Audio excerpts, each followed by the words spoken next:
It's also great to be here today with really an incredible American, a West Point graduate, Army Ranger, a successful businessman who loves the state of New Hampshire, and he's going to be the next great senator for the state of New Hampshire. Join me in thanking Corky Messner, everybody.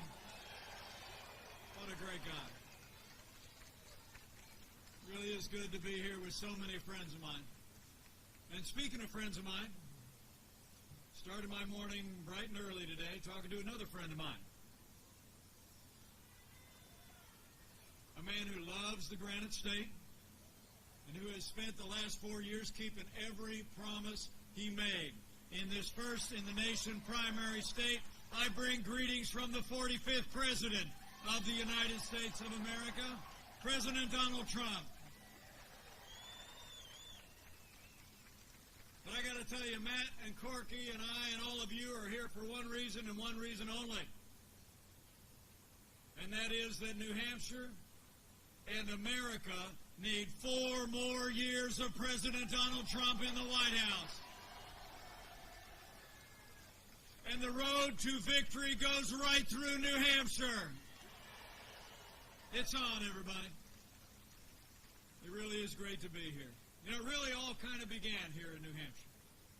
Not only are you the first in the nation primary, but you were the first primary that said yes to President Donald Trump. In New Hampshire, you knew we could be strong again.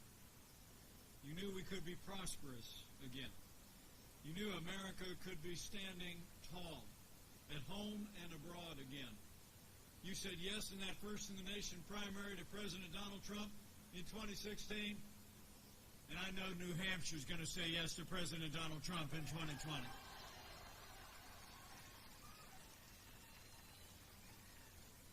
You know, the president's headed off to North Carolina today, but tomorrow night he's going to take the stage in the final presidential debate with Joe Biden in Nashville, Tennessee, and I can't wait. You know, we had a little debate of our own over in Salt Lake City a couple weeks back. Thank you. Some people think we did all right. Thank you. But I got to tell you, it was a great privilege for me to be on that stage, talking about all that we accomplished with this president in the White House over the last 4 years. I mean, think about where we started. 4 years ago, we inherited a military that was hollowed out by devastating budget cuts. Our economy was recovering from the slowest economic recovery since the Great Depression. Terrorism was on the rise around the world. And we'd witnessed a steady assault on our most cherished values. But in 3 short years, we rebuilt our military. We revived the American economy. We secured our border, supported law enforcement, stood for life, liberty, and the Constitution of the United States of America.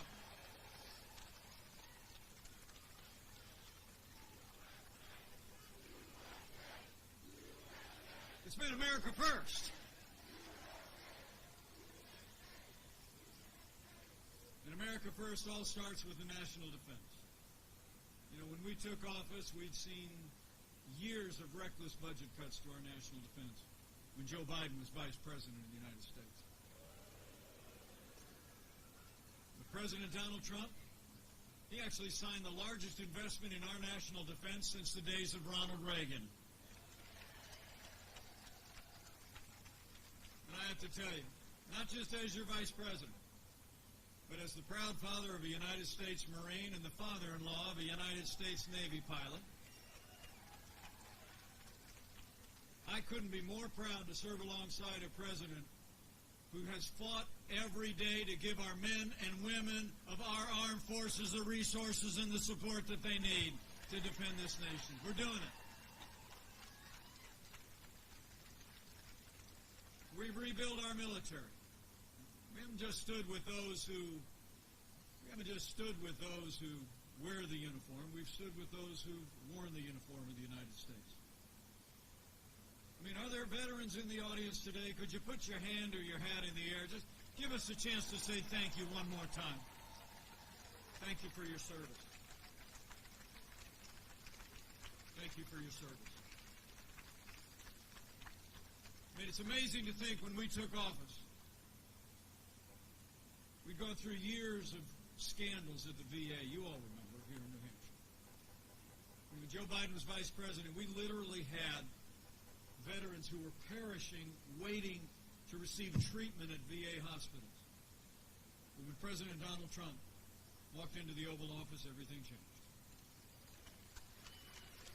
We passed the most sweeping reforms of the VA in 50 years. We fired thousands of VA employees that were not giving our veterans the care that they earned in the uniform of the United States, and Veterans Choice is now available for every veteran in America.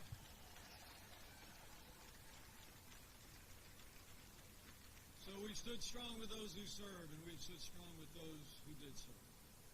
And all along the way, President Donald Trump revived our economy with the time-honored principles of freedom, free markets, and free enterprise. And after the slowest recovery since the Great Depression, we created the greatest economy in American history.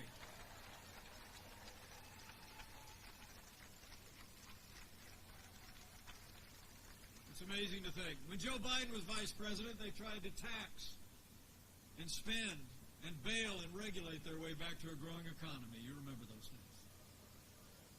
I mean, the American economy recovered in spite of the policies of the Obama-Biden administration. And now, in the midst of a global pandemic, Joe Biden wants to raise taxes by $4 trillion just at a time that America is coming back. President Trump, well, we cut taxes across the board for working families and businesses large and small. We rolled back more federal red tape than any administration in history. We fought for free and fair trade that put America first. We unleashed American energy, and in just 3 short years, 7 million jobs were created by businesses large and small, including 19,000 jobs right here in the Granite State.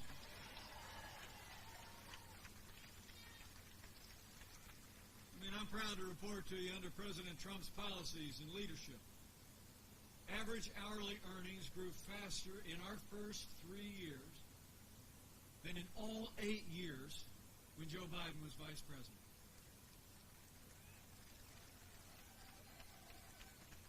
And wages rose most rapidly for hard-working, blue-collar Americans. The forgotten men and women of America were forgotten no more.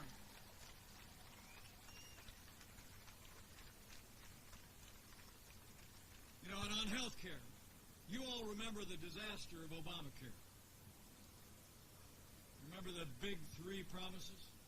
They said if you like your doctor, you can keep it. That wasn't true. They said if you like your health insurance, you can keep it. That wasn't true. They said health insurance premiums would go down. You know, when we took office, health insurance premiums had actually doubled in the wake of Obamacare. And now Joe Biden wants to double down on the failed policies of Obamacare.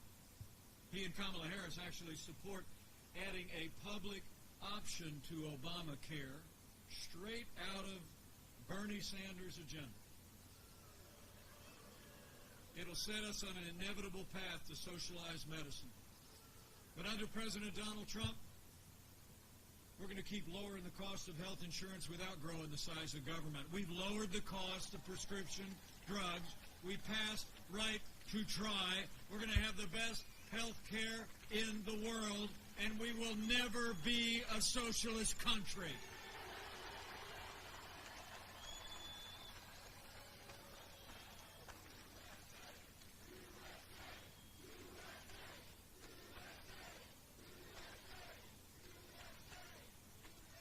So it's been about jobs. It's been about prosperity, rolling back red tape, giving the American people a health care system built on the principles of free enterprise. And when it comes to economic policy, our international trade here in New Hampshire and all across America is vitally important. The truth is, when we took office, half of our international trade deficit was with Communist China. Joe Biden's been a cheerleader for Communist China all along the way. And closer to home, in the decades that followed the passage of NAFTA, remember, Democrats always used to like to talk about everything that was wrong with NAFTA. But Joe Biden never lifted a finger to reform NAFTA, as literally thousands of factories closed across the country, and those jobs were shipped south of the border and overseas. It's amazing to think. After all those empty promises and all those failed policies, President Trump stepped into the Oval Office. We put China on notice. We said the era of economic surrender is over. We imposed tariffs on China, and we'll keep standing strong on China until they open their markets to American goods and protect the private property rights of American enterprise. And on NAFTA, the guy that wrote The Art of the Deal got America a great deal. NAFTA is gone. The USMCA is now the law of the land.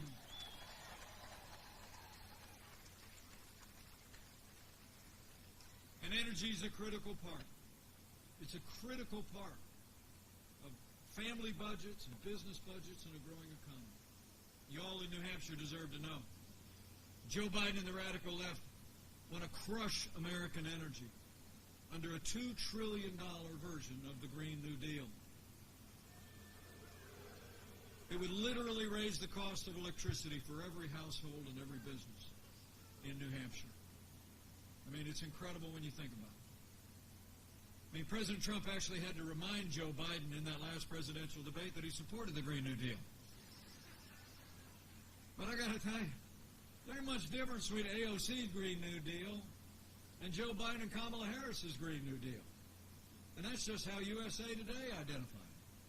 I mean, the truth is Joe Biden is talking about mandates out of Washington, D.C. that would stifle American jobs and economy. He said he wants to abolish fossil fuels in this country. Under President Donald Trump, we've unleashed American energy. And under the policies of this president, we've developed the vast natural resources of this nation, and we're now a net exporter of energy for the first time in 70 years.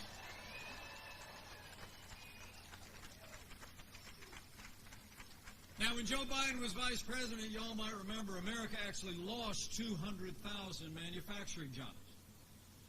You remember the last president? That summertime in 2016? I heard he's in Philadelphia today, but he probably won't bring this up. So I will. The last president actually said that those manufacturing jobs in America were never coming back. 200,000 were gone for good, right? I mean, I'm from out in the heartland, and these people like calling our neck of the woods the Rust Belt, and there was a lot of rust on the belt when they were in charge. Right? I mean, remember Barack Obama said, "What magic wand do you have?" Well, we didn't need a magic wand. We just needed President Donald Trump in the White House. 500,000 manufacturing jobs created in just 3 years, including 3,000 right here in New Hampshire.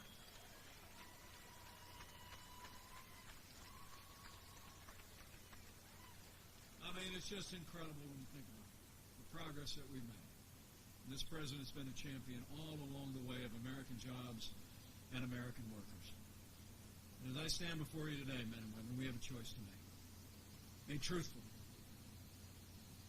In this election, come November 3rd, it's going to be a choice between a Trump recovery and a Biden depression. I mean, just yesterday, a nonpartisan study came out that said under Joe Biden's economic policies, America would lose 5 million jobs. And the average household income in America in the coming years would drop by $6,500 a year. It's no real surprise when you're going to raise taxes by $4 trillion, where you're going to drop a $2 trillion version of the Green New Deal on top of the American economy when you're talking about driving out and abolishing American energy and going back to economic surrender. It's no surprise. I mean, in every day between now and Election Day, you got to ask yourself, your neighbors and your friends at worship and at work, I mean, who do you really think is going to bring this economy all the way back? Is it a proven job creator that put timeless free market principles into practice and saw 7 million jobs created, or a career politician who spent 47 years in Washington raising taxes, stifling our economy under avalanche of regulation and economic surrender. So men and women of New Hampshire, for our families, for our jobs, for our economic freedom, and the American comeback, we need 4 more years of President Donald Trump in the White House.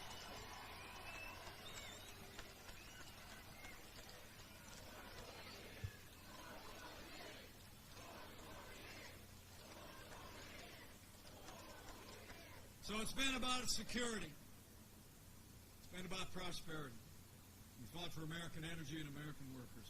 And every step of the way, President Donald Trump has stood for the rule of law. I'm proud to report to you that as I stand here today, this president's appointed more than 200 conservatives to our federal courts at every level.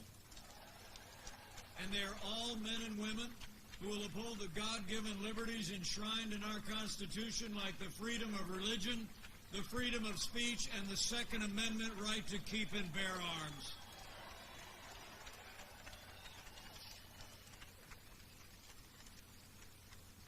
And I'll tell you what, we'll always defend the freedom of speech and the freedom of the press.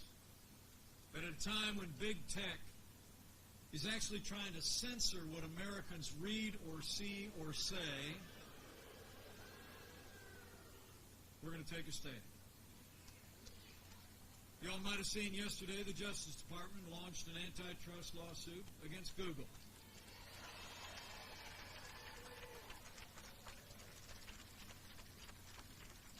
While big tech is trying to protect Joe Biden, President Donald Trump and I will always fight to protect your freedom of speech. We're not going to let big tech block the truth, not now, not ever.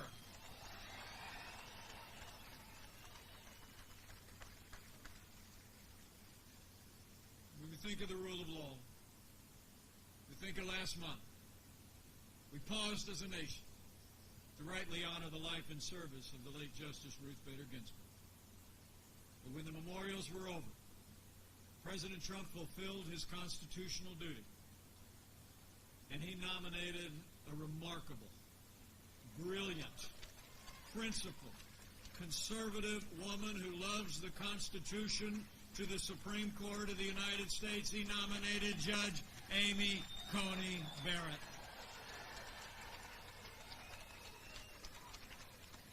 Isn't she great?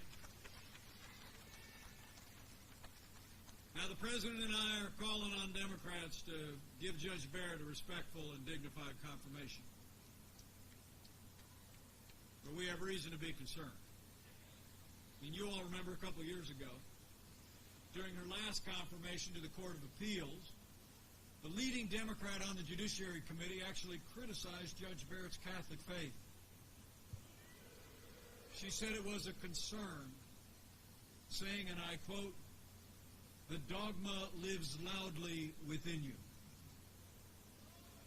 And Hollywood elites have already begun to criticize Judge Barrett's faith.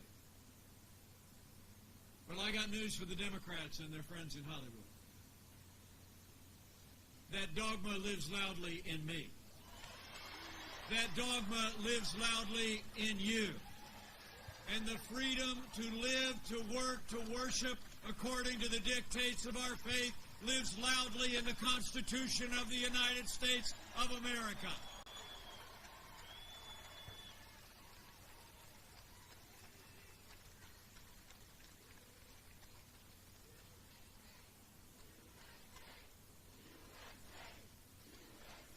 So we are.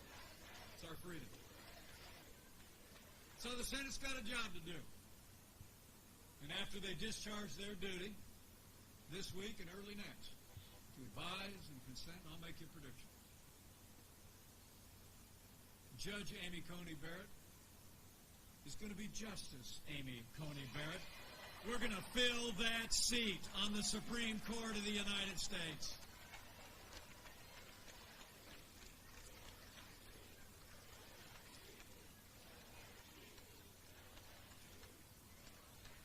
Now, while we're talking about Supreme Court, people here in this freedom-loving state deserve to know.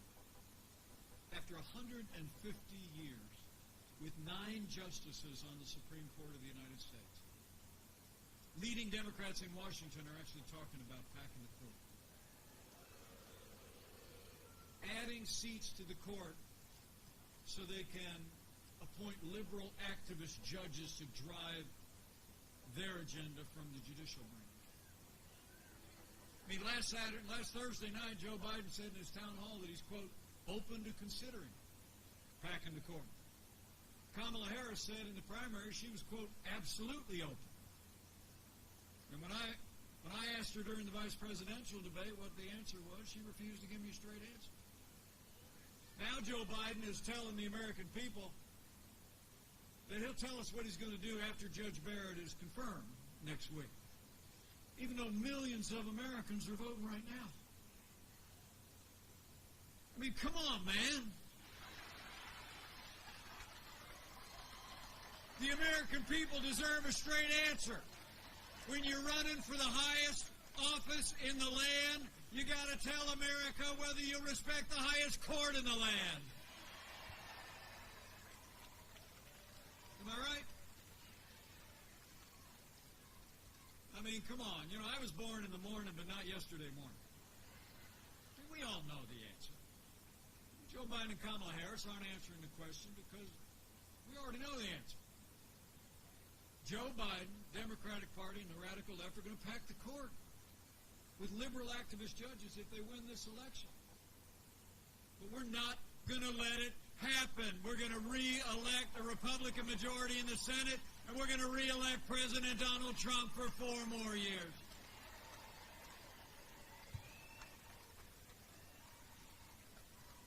The stakes are just that high. Men and women, packing the court like these Democrats are planning to do, that'd be the greatest power grab in American history.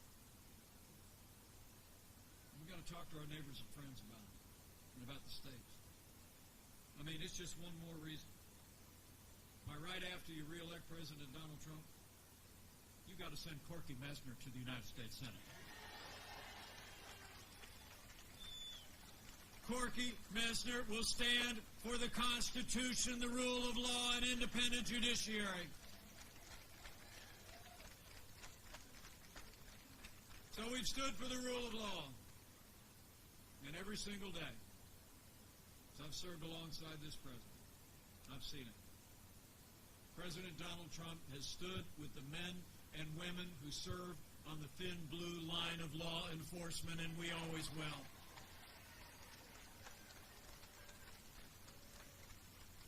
You know, the president and I know what you know. That is, men and women who put on the uniform of law enforcement are the best people in this country.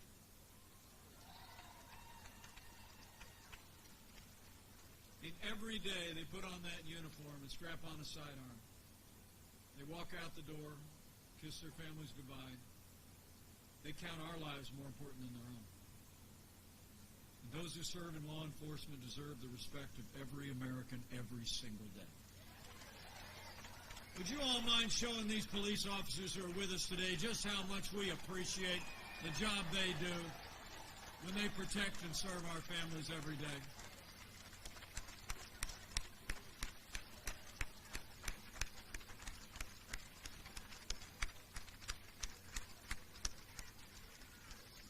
Thank you for that.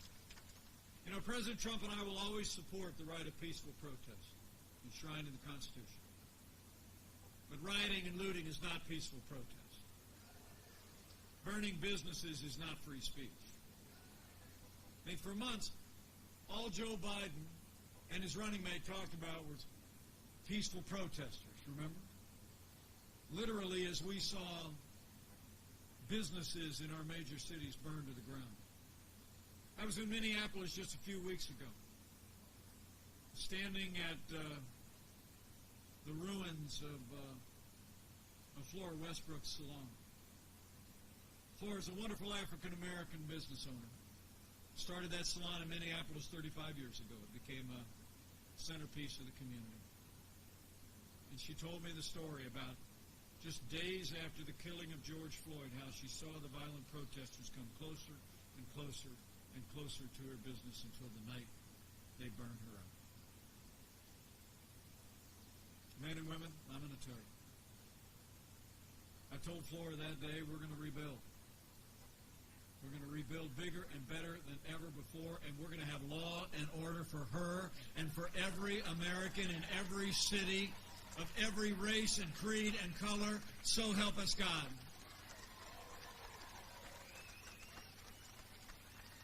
I mean, the truth is, Joe Biden would double down on the policies that are leading to violence in our major cities. When you start to erode support for those who protect and serve our families, you just embolden those who would do violence to those we love and to our community. Now, Joe Biden explains it all by saying that America is, in his words, systemically racist. And he and his running mate repeatedly say that police officers have a, quote, implicit bias against minorities. When he was asked if he'd support cutting funding for law enforcement, Joe Biden said, yes, absolutely. And his running mate Kamala Harris actually praised the mayor of Los Angeles for cutting $150 million out of the budget of the LAPD. Well, let me make you a promise. Under President Donald Trump, we're not going to defund the police. Not now, not ever. We're going to back the blue for 4 more years.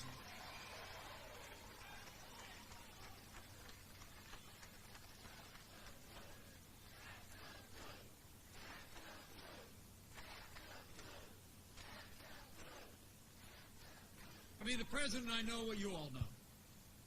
We don't have to choose between supporting law enforcement and supporting our African American neighbors and friends and minorities and everyone that lives in our cities.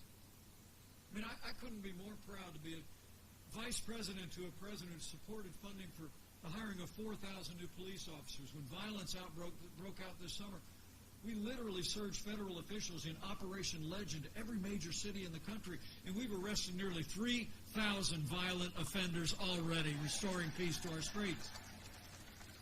But at the same time, in that same period of time, because of this president's policies, we saw the lowest unemployment ever recorded for African Americans. We created more than 8,000 opportunity zones for inner-city families. We signed historically black colleges and universities, their largest budgets ever, and made them permanent. And we have fought for educational choice for every family in every city in America.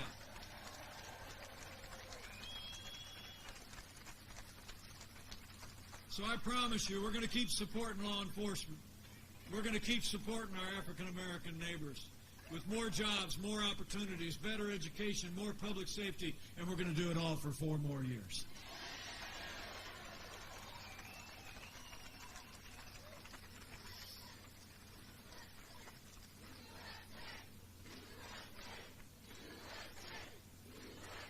So we've stood for the rule of law, stood with those who defend our families at home and abroad. And when it comes to values, I couldn't be more proud to serve alongside a president who has stood for the religious freedom of every American of every faith every single day. President Donald Trump is the greatest champion of people of faith in America in my lifetime. And I couldn't be more proud to serve alongside a president who stands without apology for the sanctity of human life.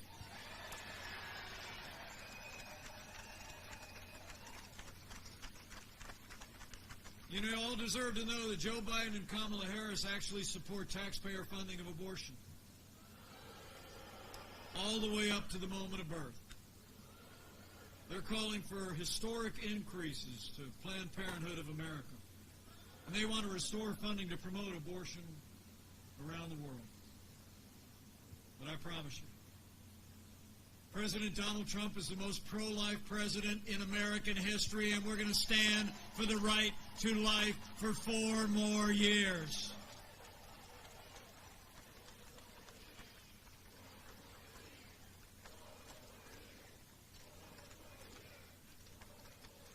So in our first 3 years, amazing to think what we all accomplished. We rebuilt our military. We revived our economy. We stood for law and order, liberties, and life. And that's why.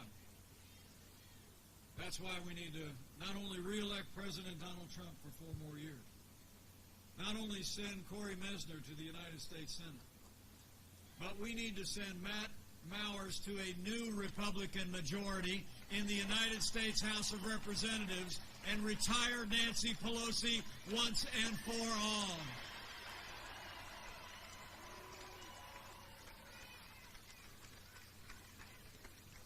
I mean, when you look at what we were able to accomplish when we had Republican majorities in the House and the Senate, men and women in New Hampshire, you know the job before us. I mean, it's amazing to think, in 3 short years, with the President in the White House, with our allies in the House and the Senate, only one way you can describe it. In 3 short years, we made America great again. Right? We just did. And then 2020 hit, and the coronavirus struck from China. But I can tell you firsthand, before the first documented case of community spread in the United States, President Trump did what no American president had ever done before. He suspended all travel from China, the second largest economy in the world. Now, Joe Biden said that was xenophobic. He said it was hysterical. He actually wrote a few days earlier that banning travel from anywhere in the world would actually make things worse. And I can tell you, Joe Biden was wrong. As head of the White House Coronavirus Task Force, I can attest firsthand. President Trump's decision to suspend all travel from China saved untold American lives, and it bought us invaluable time to stand up the greatest national mobilization since World War II.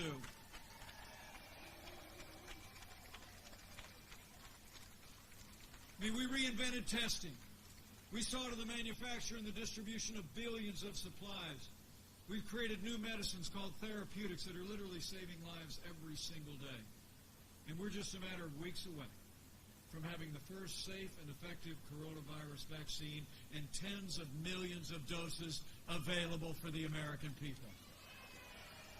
That's what leadership looks like.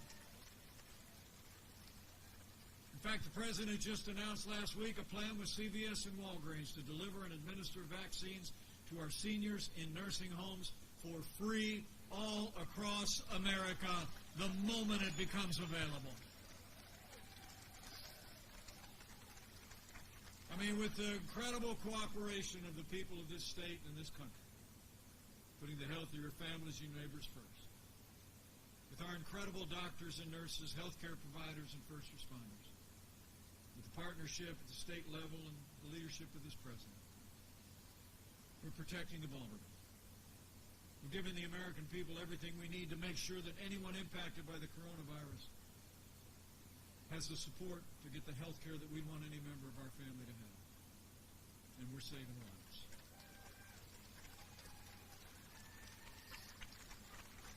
And where Joe Biden is talking about shutting down the economy, we're opening up America again.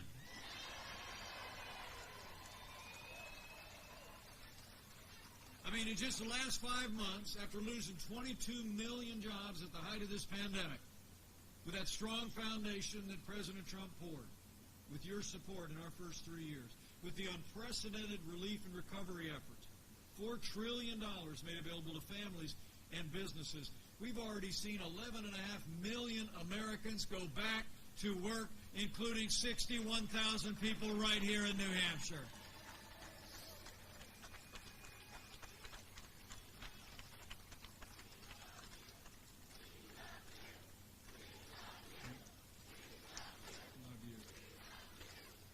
We're opening up America, and we're opening up America's schools. I'm proud to report to you Mrs. Pence is already back in the classroom, teaching at a little Christian school just outside our nation's capital. So we're going to keep those supplies rolling until the day comes that we have that vaccine and we can put this coronavirus in the past. And For all the progress we've made, it's a testament to our President's leadership, an incredible free enterprise system, great research companies, great doctors and nurses. Let me also say it is a testament here in New Hampshire to the strong and compassionate leadership of Governor Chris Sununu.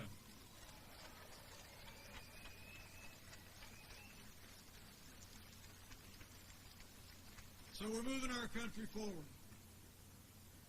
We've gone through a time of testing.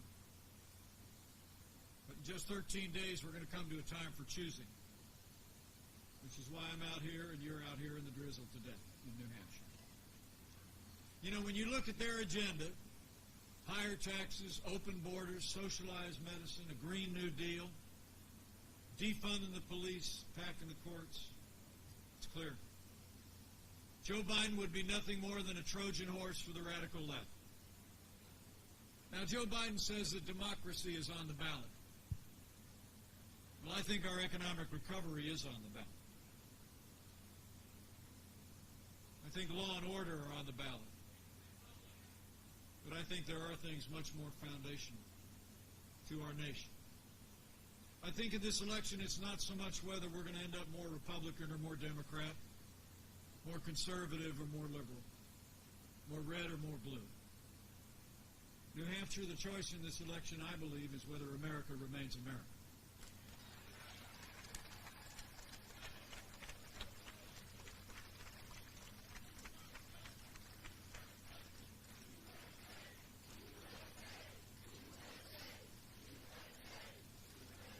It's going to be a choice of whether we build a future on all the timeless principles enshrined in that Constitution. Benjamin Franklin walked out of Independence Hall and he was asked in 1787 what form of government they'd created. He said, a republic, if you can keep it.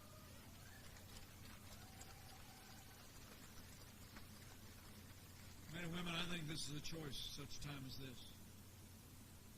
It's a choice about whether we're going to keep the republic.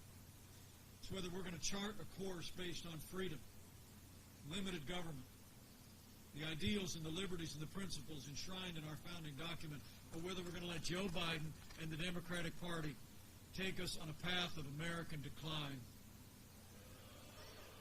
So let me say, for our freedom, for our republic, for all the ideals that have always made America great, we need to decide right here and right now that Joe Biden will never be president of the United States. We're going to re-elect President Donald Trump for 4 more years.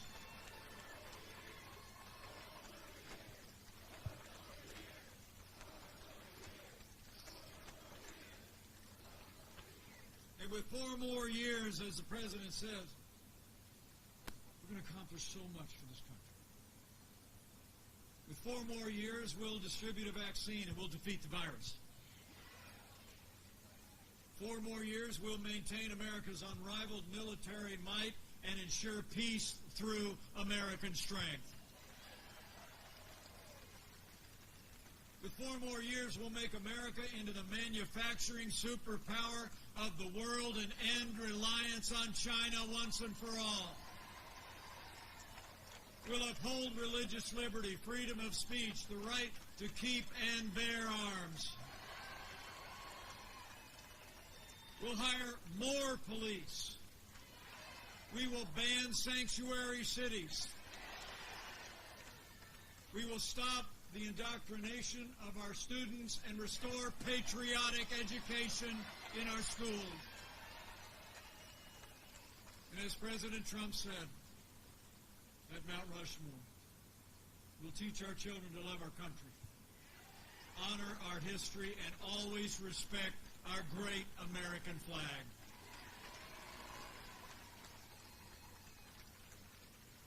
And we'll live by those timeless words of our national motto. Your motto is live free or die. Our motto is all of us is in God we trust.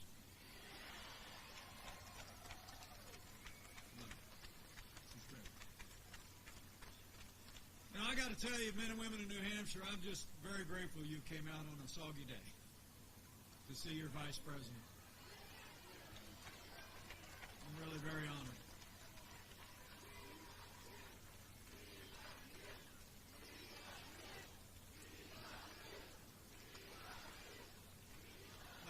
tell you, it's the greatest honor of my life to be your vice president, and I thank you for that great honor and for your support. You know, I actually didn't know the president very well before he called me 4 years ago and asked me to join this ticket. But we've gotten to be very close. Some people think we're a little bit different. But I got to tell you, I've seen this president when all the cameras are off, when all the bright lights are off. And I can tell you firsthand, having served shoulder to shoulder with him over these last 4 years, there has never been a day that President Donald Trump, against unprecedented opposition and attacks, there has never been a day President Donald Trump hasn't gotten up and fought to keep the promises that he made to the people of New Hampshire. Now it's our turn to fight for him. It's on, New Hampshire. It's on.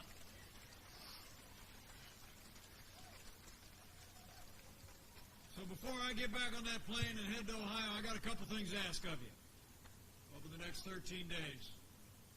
First thing I need you to do is vote, New Hampshire. Vote to re-elect President Donald Trump to the White House.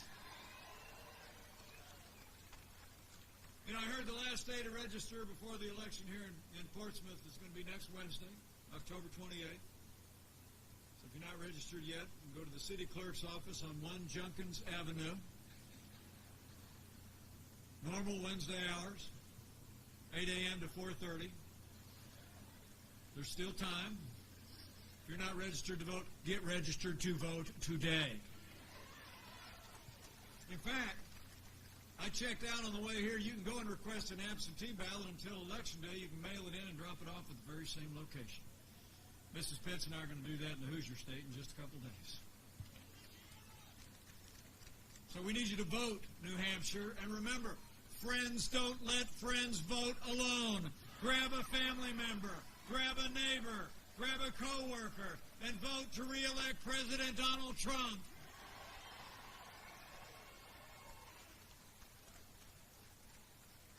Okay, so after you vote with a friend, second thing I want to ask you to do is just go tell somebody. Okay? I mean, I got to tell you, 4 years ago, I never doubted that this president was going to win in that election, and I don't doubt it today. Because I know the American people.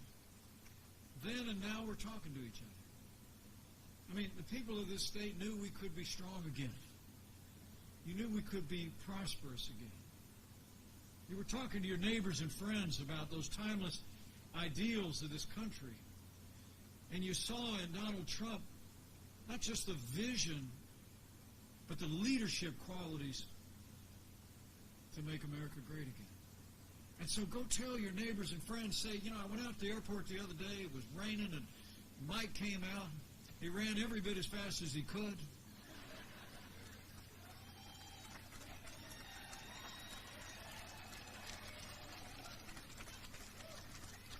And then he talked to us like for an hour out in the rain. Just about everything we've done, about the choice that we face, and about everything we can do for America with 4 more years of President Donald Trump in the White House. You got to go tell them. So after you vote with a friend, after you tell your neighbors and friends every day for the next 13 days, I encourage you to do one more thing. You know, traveling all across this country over the last 4 years, I'm convinced of 2 things in this live free or die state. That this is a freedom-loving nation. And this is a nation of faith.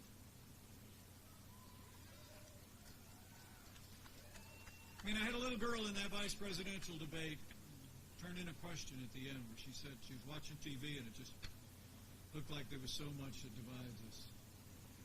But after traveling across America, I'm more convinced than ever that there will always be more that unites us in these United States of America than will ever divide us. And chief among those things is a faith in the American people.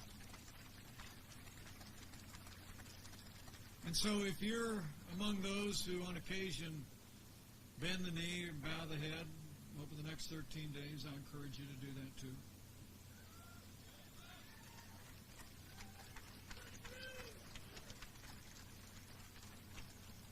And when you pray with confidence. Those ancient words that if his people who are called by his name will humble themselves and pray and turn, that he'll do like he's always done in the long and storied history of this state and nation. He'll hear from heaven, and he'll heal this land. This one nation, under God, indivisible, with liberty and justice for all. So pray for America. Pray for all of the American people. It'll make a difference, New Hampshire. So thanks again for coming out today. You all are just, you're like the greatest. I can't wait to get on the phone and tell them. I said, your wingman was in New Hampshire, and we were all out there getting rained on, and they didn't. You all are just fantastic. Give yourselves a round of applause for coming out on a rainy day. Thank you so much. I leave here today with renewed confidence that if all of us do all that we need to do between now and November 3rd, we're going to have a great victory all across New Hampshire and all across America. Because as this president often says, we're one movement, one people, one family, and one glorious nation under God.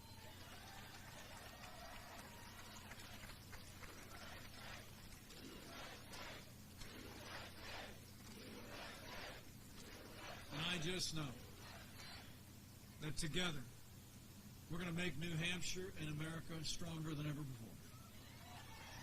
We're going to make New Hampshire and America more prosperous than you could possibly imagine.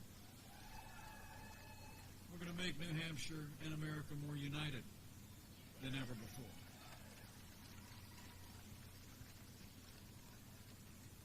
And with Cory Messner in a renewed Republican majority in the United States Senate, with Matt Mowers in a new Republican majority in the House of Representatives, with Governor Chris Sununu back at the State House, and with President Donald Trump in the White House for 4 more years, and with God's help,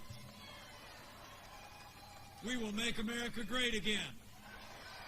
Again. Thank you all very much. God bless you. God bless America. Let's go get it done, New Hampshire.